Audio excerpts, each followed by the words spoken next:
So this is a song from the touring Dukes show right now. That's in process, which is good for working it out. Yes. And it's a song about it's about what we think about porn. Okay. They say porn is far too extreme now. Well, it's not extreme to me. All of these films put me right to sleep. Threesomes, foursomes, fivesomes, and I'm just bored. Give me something more. A video of sex that shocks me to my core. Please, Mr. Pornhub, don't you understand? I want a film to take me by the hand. I need new porn to treat me like a friend. Teach me how to be a better man. How did you get together as a duo? Because you didn't go to school together, as far as I understand. But you're young. You're in your mid-20s. Like, how'd you get together? I feel like I was aware of Jane from online. Yeah. I had seen her videos. Both of us were making videos in college. I was making videos more on Twitter, and Jane was making videos on TikTok. And then, so I was like aware of you. Yeah. But we met at a mic. A classic place to meet. Yeah, sure. Yeah. Yeah. We First met time, didn't take. Then we ran First into time didn't take. Then another one, still no. Nothing. Yeah, we were kind for of seeing each other. Just like we're seeing each other at the same. You were like, but online, I like her so much. Yeah. What is happening in the IRL? I know. Yeah. Well, I Third also. time. Third time. Well, we kind of got stuck into talk. We finally kind of had to talk to each other because we were taking the same bus. There you go. I don't know if A this long is. bus. It was like a 30-minute bus. It was a long bus from Williamsburg, and then we kind of. That's I think what we really said. Who are you? We said, "Who are you?" We talked to her like it was like a 35-minute bus ride, and we decided to watch The Graduate somewhere on the bus ride, and then we went to Liva's house. Like and we someday. watched the movie. No, that night. Oh, really? Yeah. Yeah, we went because we'd been talking about Sketch we liked, and we were talking about Nichols and May, of course. Sure. And I was favorite. oh, I love their movies, whatever. And then you were like, I've never seen The Graduate. And I was like, let's watch it tonight. Which is honestly, like, I don't know why I was being your boyfriend. Like, I don't know. I was like, Was it romantic? girl, you have to watch this. It wasn't a date. It was just a Like, as I artistic recounted, hang. it really sounds like a date, but Well, it sounds wasn't like at someone all. had an agenda romantically. It sounds like an agenda, but But it wasn't. I don't think so. And you both knew it wasn't. Yeah. All I right. don't think I just wanted to so. watch it. I also I just didn't. I wanted to make friends. I wanted so bad. Like I was. Were I you, had just you were like started, new to the city. I was new to the city. I just started. She moved Liva, were here after Liva, me. were you Both new to kind the of- city? I had been there here a little bit longer, but I was probably, you had come like maybe a couple months ago from Philly, and Yeah. I had come from Chicago, but yeah, I'd been here a little bit longer, so I knew more people at the mic. Like I remember I kind of was saying hi to people at the mic. People was like, "Who's Jane? Who's this girl? Who's Yeah. this new girl?" And We watched. I said, "I'm gonna take you under my wing." No, You say what? I said I'm gonna take her under my wing. No. Same age, same height. Same height. I'm gonna take her under my wing. I'm actually taller by 2 inches, so Is that true? that You're both equals really age. tall. We're both really You're tall. both significantly taller than me. Are you pushing like 6'3"? Yes. And Jane's 6'1"? I'm 6 flat, but a real 6. Like not a not 6 in the way many are. On SNL, you make jokes about how tall you are. You're That's not taller that than tall, You're I taller than guess. Colin. Yeah, I think so. I don't know. Not Che. I think Che's probably 6'1". I'm not sure. I have a log of it. Not gonna catch me. It's worth noting your show Dukes is co-directed by Mabel Lewis, our producer, and Show Yes. Hornbuckle, and but tell us more about the show, because all I know is you met and you watched The Graduate. Did you watch The Graduate that night? We didn't finish it. which also makes it sound like it was a date, but it wasn't. Yeah, But- Jane just went home. But we went home, we didn't finish it, and I have this feeling that if I ever do finish The Graduate, that something bad will happen to Dukes. So now I feel a superstition around the end of The Graduate, which also it's like funny because it's one of the most famous movie endings of all time.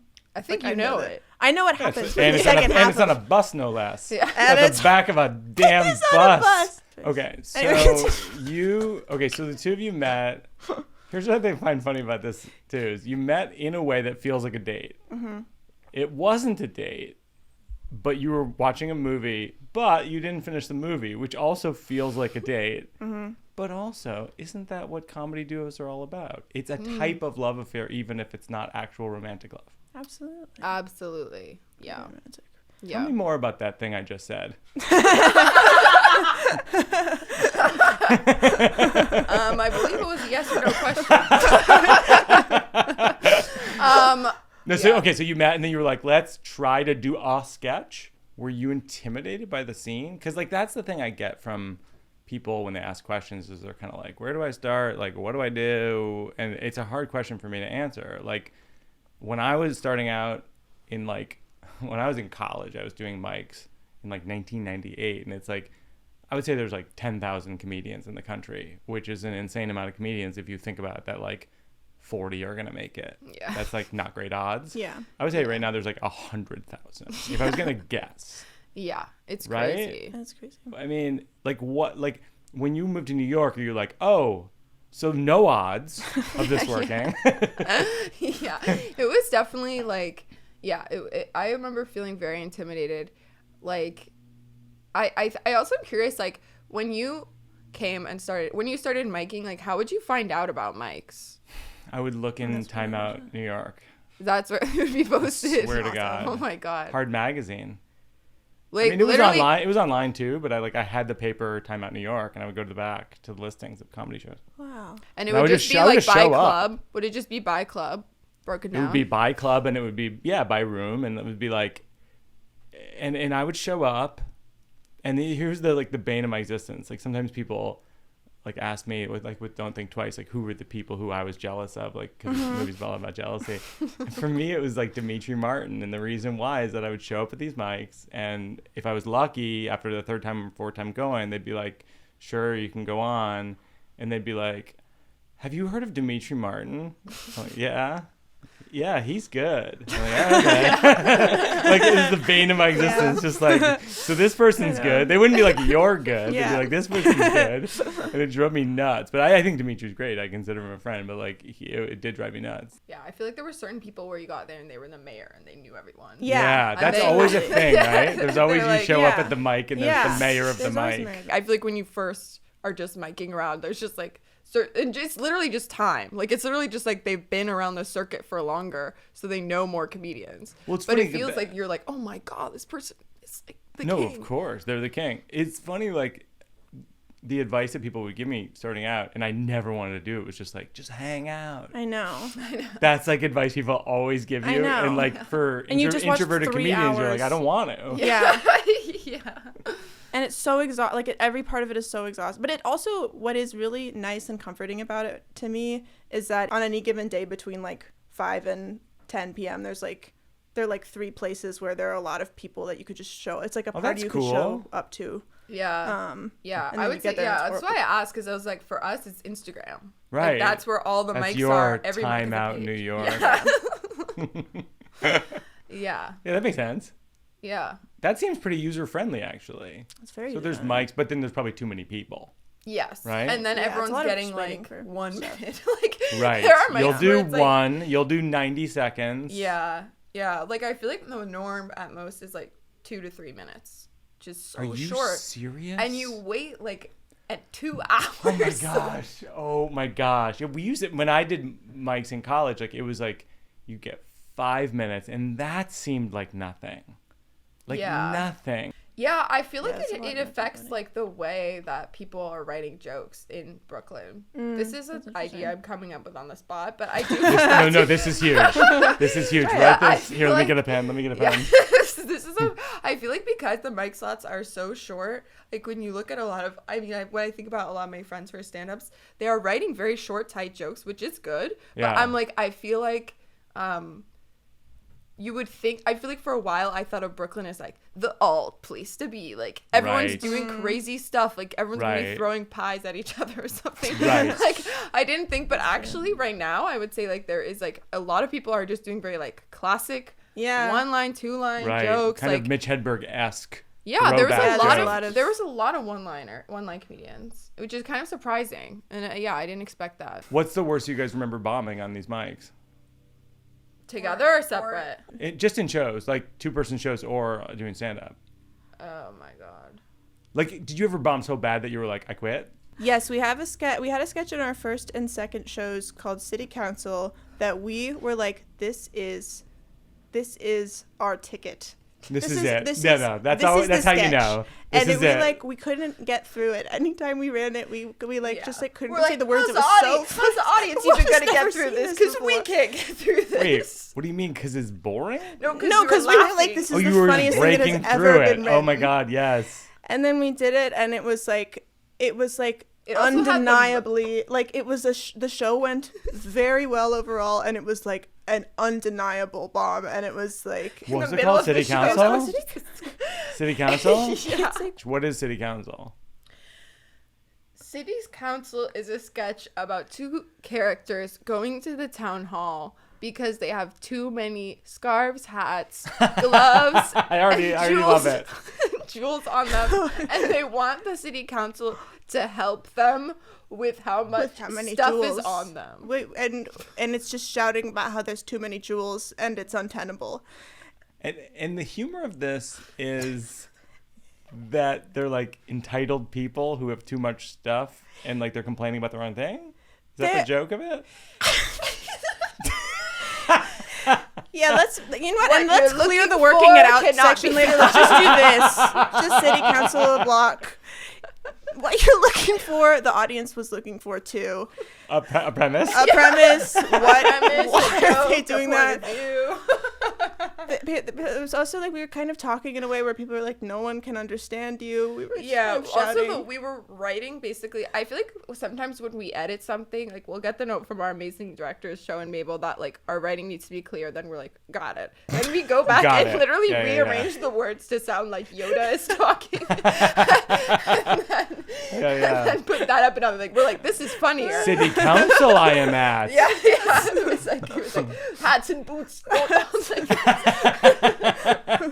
pulled upon our arms and all around our ears and heads. yeah, just like complete nonsense. Gibberish. Yeah, so So you did City Council, it bombed. then we decided. How hard did it bomb? Like where you're embarrassed to walk off stage and talk to people?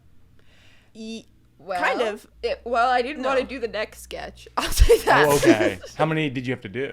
That was like in the middle of the show. I Yeah. think we had to do like 3 or 4 after that, so it was tough. Yeah.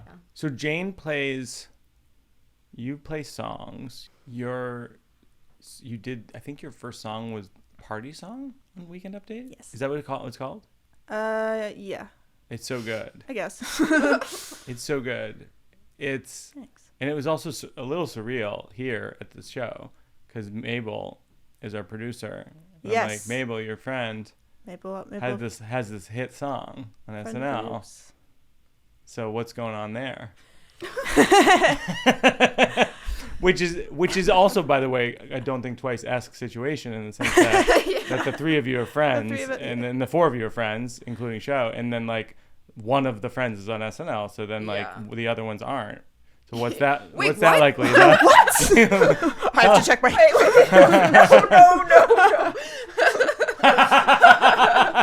No. I thought I was up there too. You are. Sad. You are sometimes. I remember. Yeah. Yes. I'm like Phantom of the Opera, like 30 Rock. But no, Jane, it's actually really funny because Jane had actually a whole thing about Don't Think Twice. Oh, yes, during it's the a huge audition part of my process. summer. Do you know about this? No, I know nothing of Really? this. Oh yes. So, yeah, it was a huge part of all of our friend, Rain. Who at the time I was just becoming friends with, sent a text that was like, I'm having a movie night. We're gonna watch this movie called Don't Think Twice, and I like told Liva about it, and Liva was like, you can't watch that right now.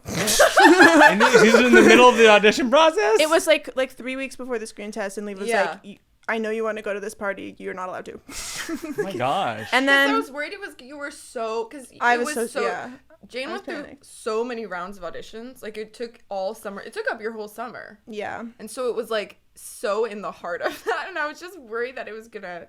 I was worried, and you were also so worried about if you would become different. And I was worried that movie was gonna scare you. I wasn't worried if I would become different. That makes it sound like I thought it was...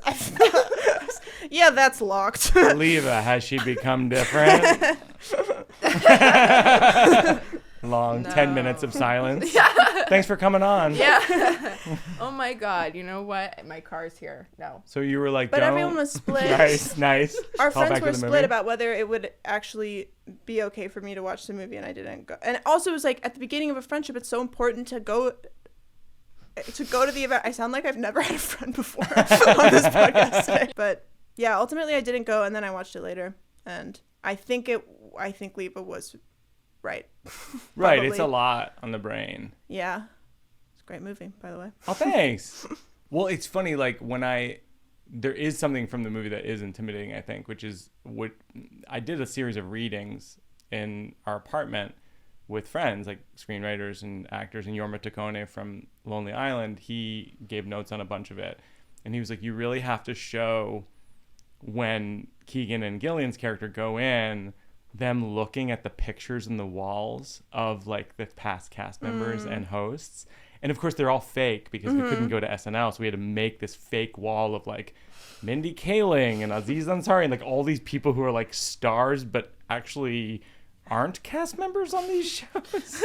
but the whole idea was like, what is it like to be that's interesting. surrounded Yeah. by these Yeah. photos of like comedy royalty and just to be like thrown by it. And did you feel like that when you went in there at all? Like for your test, were you intimidated by like the space? Yeah, I actually showed up 40 minutes early by mistake to the screen test. And because of that, they let me go into the studio. Like, they let me go into the studio to see it before I was actually going out to audition. It was before everyone had set up. So I was glad that happened because I like walked in and I saw the stage and I like immediately burst into tears. I'm like, I'm so glad this is happening when it's not. Oh my gosh. When no one is set up. And then Like tears like you had to wash your face tears? Or just like choked up? the Jenna, the stage manager, was like, it's okay, it happens a lot. Like I forget what she said exactly, but it was she was very sweet about it, and she was like, clearly, I mean, I'm sure the screen test day, I'm sure that people are getting emotional seeing it for the first time, like constantly. So Yeah. she didn't seem phased at all, and I thought that was funny. And so But then yeah, it was very. So then when you got cast, did Lauren call you? Did you ask you to go to his office? Who told you? Rebecca Schwartz, the casting executive, called me. So Lauren didn't tell me, but it was right after my interview with him, which was after the second screen test. So it was very, very slow and then very fast. It was like as I was walking away from my interview with Lauren. And I also didn't know what I was being hired for, because when you're screen testing, it's kind of for writer or cast. And at that point, my reps told me they were kind of like, we would be shocked if it wasn't writer. Like we're just kind of like, because they're supportive. Because they're or just like it's like what I did, and I was like, okay, and so I in the call I was like, what am I being hired for? What is I just this? don't Yeah. either way is amazing. Yeah, Just let me know. And so I cried. I cried and cried. Yeah, I cried. I've cried in front of so many people there immediately, which was a funny foot to start on. Oh, I asked the PDD guys who wrote the sketch with you and Marcello. Them. Yeah, I asked them. Now you asked them. Well, I asked them if because I improvise with them sometimes at UCB, and it's super fun. But I asked them, because they were some of the writers on the sketch with you and Marcello, playing the couple who shouldn't be together, or like that you don't understand why they're together. Yeah. And they were like, it's partly inspired by like Jane and Marcello's actual dynamic at work. Yeah. And imagining what if they were a couple. Basically, they're these characters who your character is very quiet. Yeah. And his character is very loud. His character's very loud. That's so One funny. quiet, I didn't one know loud. that. Well, we sit next to each other at the read, and I was like, I was like, why are we best friends, right? Like he's just like amazing. So I didn't like. He's just so fun, and it is sort of every time I talk to him, I'm like, this is like I'm seeing this from above. This is funny. And you're in love with him. And I'm in love with him, of course. And so that's and I what confided inspired. in them. Yeah. And I confided in them, and then they wrote the sketch. And they wrote the sketch, and I was like, kind of feels like could have gone about it a different way, but yeah. So, okay, so you're on tour right now. How are the crowds? Like, what's the demographic that like you see a lot, and then what's like the demographic you don't see a lot? Like, are you surprised by who shows up? At the college shows, I would say it was exactly who I expected to see. Yeah. Yeah. It was people who looked like us. Yeah, it's like a mirror. Just gay Yeah, people, you know. it was kind of bisexuals and Yeah. lesbians coming out. Coming out to support. Sabrina Carpenter came out. Sabrina Carpenter. Did Sabrina Carpenter call you when you did that song about her? No, I was nervous that I created a whole narrative in which she was mad at me, but then of course it was a complete paranoid. I feel like she'd love it. We met and she was so nice and she was amazing. Yeah. Has she come to your shows? Sabrina? Yeah. Oh my god. Every damn week. Yeah. We can't get rid of her. Front row of every show. Chico State. I'm Go tripping stay over it. her backstage. SUNY Pulse. So I gave you a couple notes when I saw the show. Was it helpful? Not helpful? Annoying? It was really actually helpful. so helpful. Yeah. When you came to our show, you were very kind to call us after. And one thing you said, like completely transformed our summer work basically, which is like every time you have a blackout, it's slowing down the show and then you have to like win back the audience. Mm-hmm. So a huge thing we're working on right now and actively talking about is how do we make a sketch show with no blackouts? And that is, everything is fluid basically. And like one thing, and Mabel phrased it well of like, so then. Yeah, like yeah. That's how I always think of my stories. Yeah, so yeah. then instead of and then. Yeah. And also like the gold standard of that is, and I just interviewed him last week. It's going to come out in August on this podcast, Bob Odenkirk with Mr. Show. Like if you watch those Mr. Show, it's all the sketches become the next sketch, become the next sketch, become the next sketch. And it's like, it's kind of mind boggling. And Yeah. it's like, if you read his book, it's like, you see like, oh, it's completely by design. How do you do that? Do you generate a lot first and then string it together, or do you have, at what point do you come up with what the overarching thing is? It's all generative all the time. Like all the cards you see around you on the walls are like, they're seeds of jokes, and like a lot of them are junk. You know what I mean? Like Oxy at the hotel, it says on the wall, it's just a lady offering me Oxy in a hotel elevator. And it's like, there's not that much to the story. You know what I mean? It's like, Until you run into her marriage. 1 year later. There's one that says marriage is teamwork, and the only joke is we've lost a lot of games.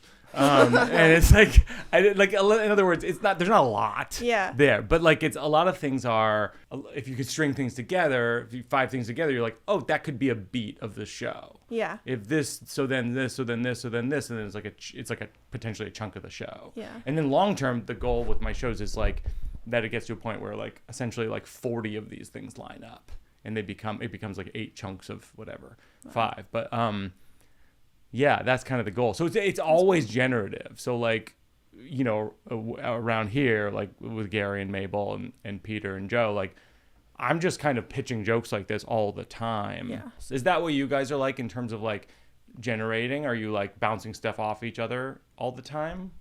Like, what about this? What about this? What about this? Yeah. Definitely. We're texting each other, sending each other voice memos. And we're very comfortable telling each other when we don't like things, which is like just like throwing stuff at a wall. How do you phrase it? Do you phrase it nicely or meanly? like sometimes it's just like you don't like it'll be a lot of messages and you just don't respond to it. Just like Simon and Garfunkel.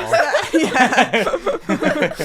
Garfunkel has like a string of texts in Paul Simon's phone. It's like this cat, and he's like, yeah. Jane the other day was like, "Oh, you never replied to me about this. I did for a song," and I was like, "Oh yeah, why didn't I reply? Oh yeah, because I didn't get it." And then I explained it, and it was like, no, I mean get it, like I didn't like it. What's the best way to get feedback, like from each other? I think when we know that we want to, it's very clear to know when something is gonna be picked up versus dropped, because it's like the things. If we bring an idea and the other person is immediately like, oh, and what about this? Like, it's like, there's something there because it's already generating. Like, it's already generative. But if you bring something and the other person is just like, I can't add on to this in any way. Like, I don't understand where it goes. It's a dead end. Totally. You're pitching something to your, like, one dearest friend and you just have to keep talking because it's like, like you're pitching it and you're not, and then you're like, and then it's like, and then you kind of have to keep talking into nothing because you just until the silence is filled. No, totally. You know what I mean? Like I think sometimes it's like when you're collaborating with people, it's like you're like they come to the idea and it's like you yes and they yes and at a certain point you get bored of yes anding because it's just not there, and then you're just like, all right, we'll let that go. Yeah. What about a new thing? Yeah. Yeah, totally. So I feel like it's always before we even say that's good or bad, it's like is this an area that's is this fertile? Like does this spark anything at all? So you're doing the show at Joe's Pub in September? End of August. August 22nd. Do you want to? You brought the piano. Yes. Should we talk out some songs? Yes. That you're working on currently? Yes. That would be amazing. Okay. Did I miss anything, Mabel? No, I think it's great. I think it's all gold. Woo! I think we'll. No cuts. I think we'll trim the ore and we'll keep the gold. Keep the first 10 minutes. Trimming ore is so difficult. We're just going to take the audio we have so far and we're just going to clip it so it's all the parts where you say you hate each other and you hate each other's ideas. The part where I said Jane was worried she was going to become different, and she's like, no, I'm not. That's the whole episode. Oh, I guess I was worried. Oh no! Just for the listeners, we're setting up the piano right now. This is just some patter on the side. Mabel, did we get it? You can hear it. Yeah. Okay, great. Okay, so this song, that you're working on, you've done twice. Yes. But you're kind of like working on it on the shows through the summer. So by the time it's at Joe's Pub, it's gonna rock. It's gonna be about something completely different. And maybe hopefully a little longer. Our songs tend to start kind of short and then something add on. But do I need to know the staging context of this to help understand it? No. I think No, okay. It's lyric forward. Lyric forward. Like Dylan. Like Dylan. It's very, Yep. So this is a song from the Touring Dukes show right now. That's in process, which is good for working it out. Yes. And it's a song about it's about what we think about porn. Okay, perfect. They say porn is far too extreme now. Well, it's not extreme to me. All of these films put me right to sleep. Threesomes, foursomes, fivesomes, and I'm just bored. Give me something more. A video of sex that shocks me to my core. I want a porn that's idea-driven and Socratic. A cerebral porn, we're at the peak of the action. The stepdaughter asks a really wise question. I want a new kind of porn that's less literal. Maybe the actors turn to claymation in the middle, or something mixed media like that. Please, Mr. Pornhub, don't you understand? I want a film to take me by the hand. I need new porn to treat me like a friend. Teach me how to be a better man. Show me a porn that makes me want to take dance classes. Show me a porn that's just a live stream of lightning flashes. Show me a porn that lays out a new government. Bury a bone for me and let me discover it. I've been watching too much porn with my arms crossed. Move me to put one hand in my pants and the other on my chin like the thinker. I want to watch a porn that has my childhood best friend in it, and she's laughing, and she's saying, I forgive you. I want a porn that's like the Great Pyramids of Giza, where in 5,000 years when they see it, they're like, how the hell did they make this? You know those videos where a girl is telling you how to jerk off and talking to the camera? That's kind of like the porn version of a filibuster. She just says random stuff for an hour, kind of just killing time. Just an idea I had. That's interesting. I want a porn that's shot over the course of 12 years, like Boyhood. Right. And because then you can see like different sexual eras of the characters' lives. Like Yeah, starting with teen and ending with MILF. Yes, exactly. Show me a porn that makes me want to write literature. Show me a porn that will make me quit missing her. Porn that convinces me there's something bigger after we die. Please, Mr. Pornhub, what's so hard to get? I want a genre not invented yet. I need new porn to treat me like a friend. Teach me how to be a better man. Nice. That was the first one. This is Tiny Desk. Tiny Desk. I'm It's Mike so tiny. Birbiglia. I'm the host of Tiny Desk Tiny Desk Comedy Concerts. Desk. That was awesome. I mean, it's no notes. It's perfect. It's so funny. It's a great song too. Like, nice melody. I love that it goes from like specific to broad and esoteric. Like, I just love that. Like, I enjoy it so much. Like, from like ridiculous things to like start a government and all that. I had one thought. It's like a random pitch that you might just I know, we think need a this is pen. terrible. I wrote down a couple of things, but it's like, Oh, right. We're recording this. I'll make but it like, soon. I just thought like there is a version of it where you could end the show on it and kind of essentially narrow it down to you're describing yourself singing the song that you're singing. It's like, I want to porn this two best friends on stage singing to that's each other, cute. you That's know. really cute. But it's like, that might have a good vibe too, also because you could theoretically like open the show on the front of the porn song and then end on the back of the porn song, and the porn song becomes what you're doing. Yes. Yeah. This is actually great to hear because we have specifically been thinking about and struggling with intro and closing for Yeah. We've been For a new changing it show. around a lot. The reason it's exciting to me is like, one, because it's super creative and original and nothing like anything I've heard, and then also just opening and closing on a song. It's like kind of like a classic like Second City Yeah. thing, Oh, or that's a like song. yeah, open and close with the song. It's just like it leaves people tapping their toes on the way out, which is like, it's a cliche, but it's also fucking true.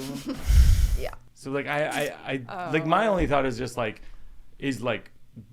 ending in a way that like is you. Yeah. Like, Coming to that. Yeah. I love that idea for an ending. It's kind of like the Yeah. end of The Graduate. Have you ever seen the end of The Graduate?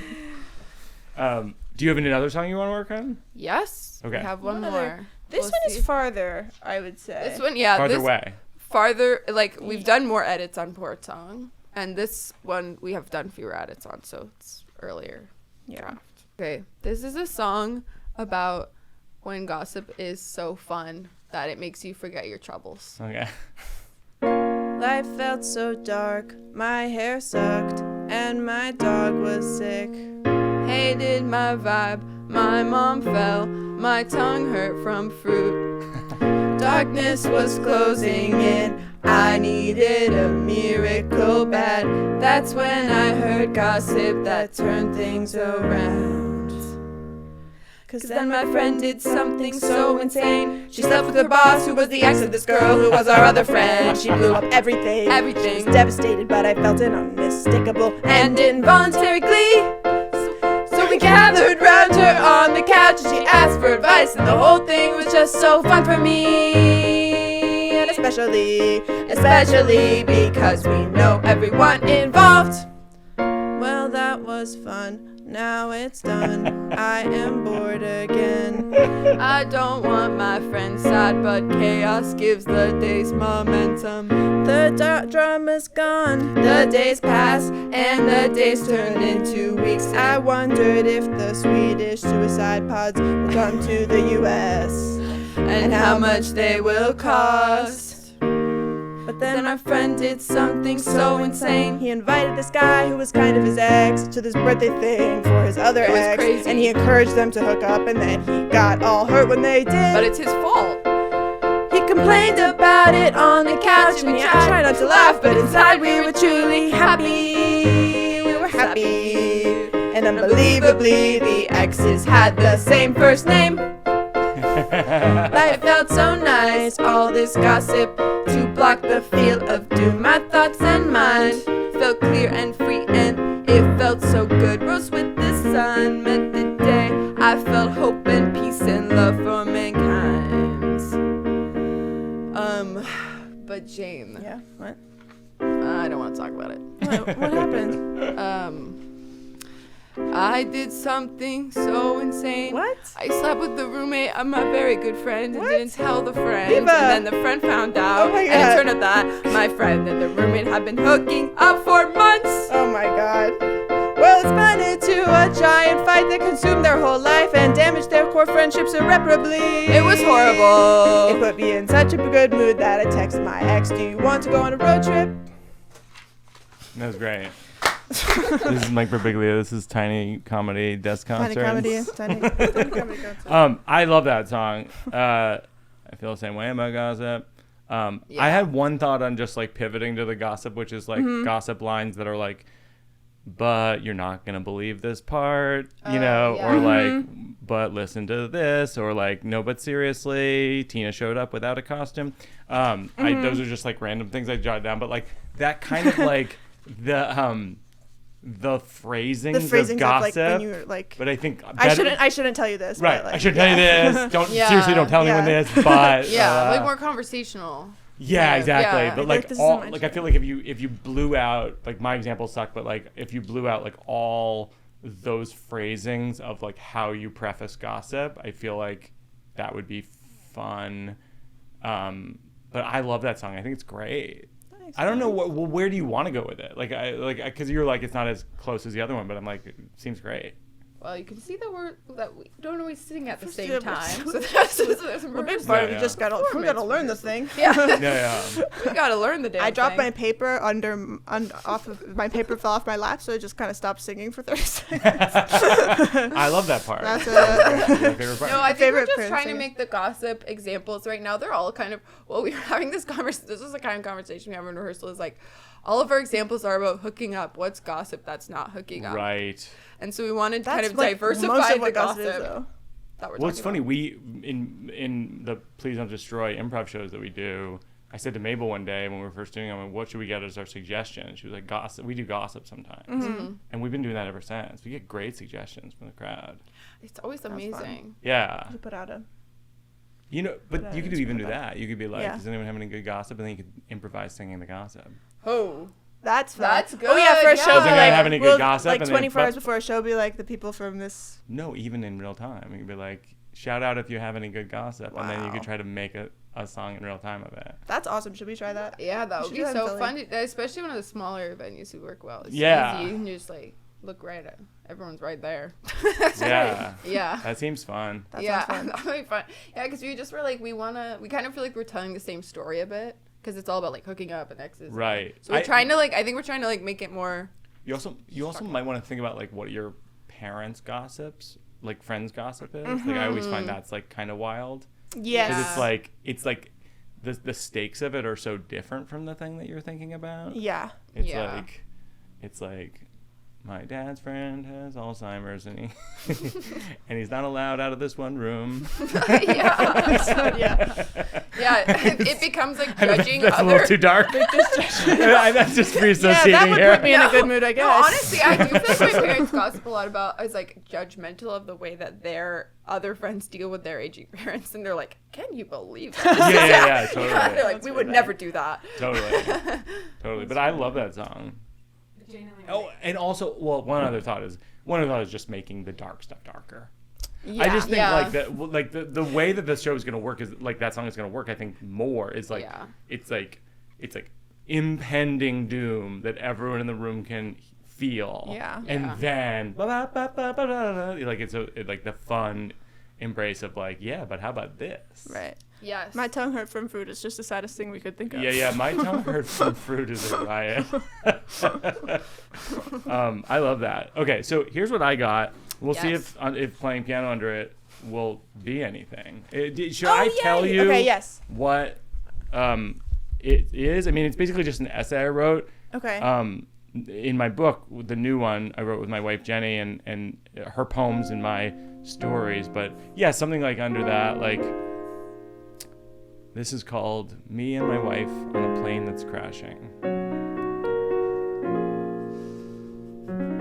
My worst nightmare is being in a plane crash with my wife. Not because I don't love my wife, but because somehow I feel like I would be blamed for the plane crash. We'd find out we're going down, and she'd look at me and say, I told you we shouldn't have gone on this flight. And I'd say, first of all, you didn't say we shouldn't go on this flight. Second of all, we're visiting your parents in Florida. I didn't want to do either of those things.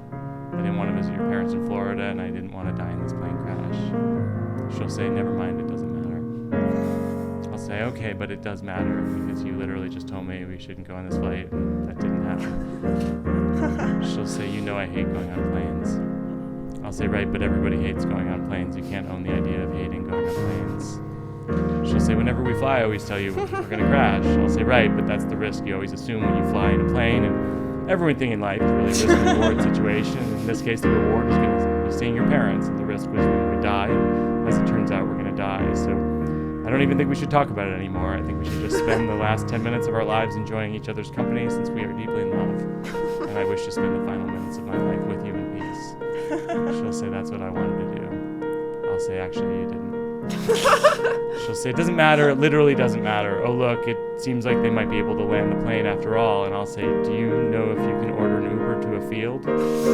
She'll say, I don't use Uber anymore because of the way they underpay their employees. There's that one story in the Times about that driver committing suicide. And I'll say, right, but if it's the only way to get out of the field, I think we should make an exception. She'll say, it's up to you. I don't care. And I'll say, but you just said you cared. She'll say, I would just appreciate it if we could try Lyft first. And if Lyft isn't available, we can do Uber. My greatest fear is being on a crashing plane and knowing I'm right, and being told I'm wrong, and then dying. That's it. Amazing. I like the piano under it. That was fun. The final thing we do is working it out for a cause, and we contribute to an organization that you think is doing a good job, a nonprofit, and we link to them in the show notes and encourage the listeners to contribute as well.